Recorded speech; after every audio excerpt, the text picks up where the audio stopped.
Hello అండి. అందరికీ నమస్తే. ఈరోజు అత్యంత విశిష్టత కలిగిన వైకుంఠ ఏకాదశి. అలాగే ఈ రోజుని ముక్కోటి ఏకాదశి అని కూడా పిలుస్తాము. వైకుంఠ ఏకాదశి విశిష్టత ఏమిటి? ఈరోజు ఉపవాసం ఎందుకుండాలి?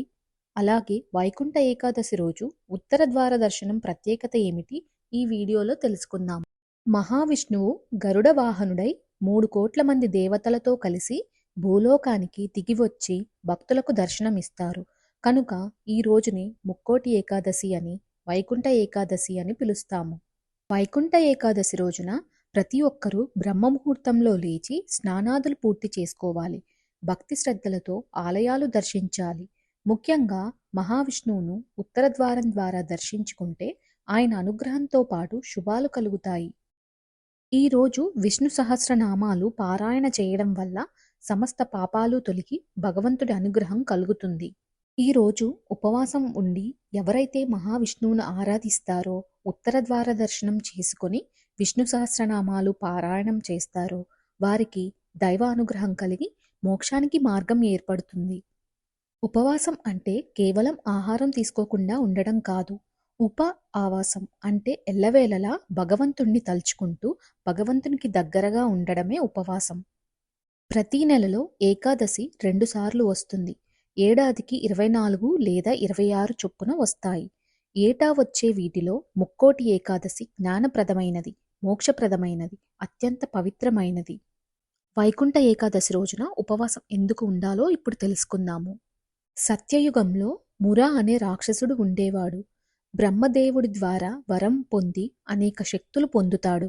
ప్రజలను, దేవతలను హింసించడం మొదలు పెడతాడు.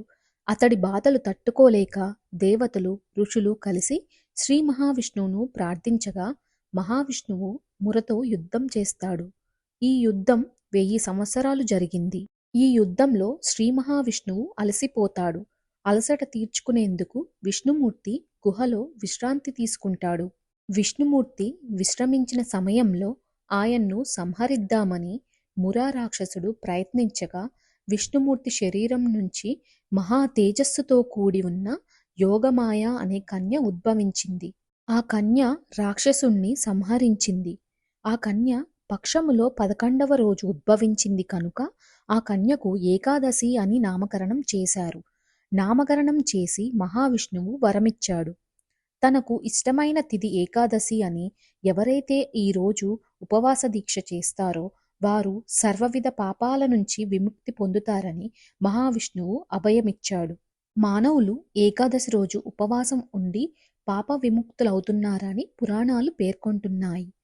ఇలా కొంతకాలానికి ప్రజలు పాపాలు చేసి ఏకాదశి రోజు ఉపవాసం ఉండి వాటిని తొలగించుకోవడం చూసిన పాపపురుషుడు బాధపడి మహావిష్ణువును ఆశ్రయించాడు. అప్పుడు శ్రీ మహావిష్ణువు అతడికి నీవు ఎక్కడ ఉండాలో చెబుతాను. ఏకాదశి రాత్రి చంద్రోదయ సమయాన 3 గ్రహాల కలయిక జరుగును. ఆ రోజు రాత్రి ఎవరైతే ఆహారాన్ని తీసుకుంటారో వారినే నువ్వు ఆశ్రయించు. ఎవరైతే ఆత్మోన్నతికి ప్రాధాన్యత ఇస్తారో వారు ఎలాంటి ధాన్యాలు భుజించరాదు. ఏకాదశి రోజున అన్నం, పప్పు ధాన్యాలు భుజించిన వారికి పాప పరిహారం ఉండదని మహావిష్ణువు తెలిపినట్లు ఏకాదశి వ్రతమహత్యంలో పేర్కొన్నారు.